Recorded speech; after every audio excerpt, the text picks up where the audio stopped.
Los guaná habitan las orillas del río Apa y otros en Riacho Mosquito, Alto Paraguay, frente a Vallemí. A pesar de su dispersión, mantienen el idioma propio y en los últimos años han dado señales de recuperación de algunas fiestas tradicionales.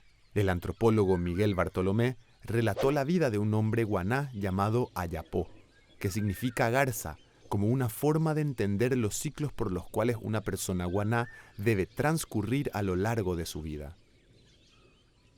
Cuando nace un niño o una niña, las madres y abuelas se reúnen a asistir al parto y los hombres tienen prohibida la entrada. Es un ritual exclusivo de las mujeres guaná. El amamantamiento del bebé dura cerca de 2 años.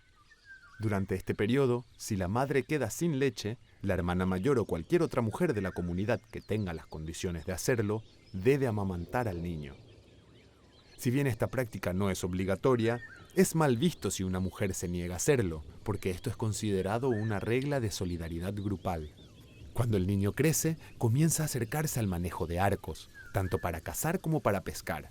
El momento de iniciación de los niños guaná es fundamental en sus vidas, ya que marca el momento de transición a la adultez.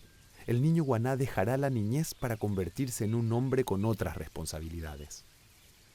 Para el ritual de iniciación, los hombres de la comunidad solicitan a los líderes la realización del ritual.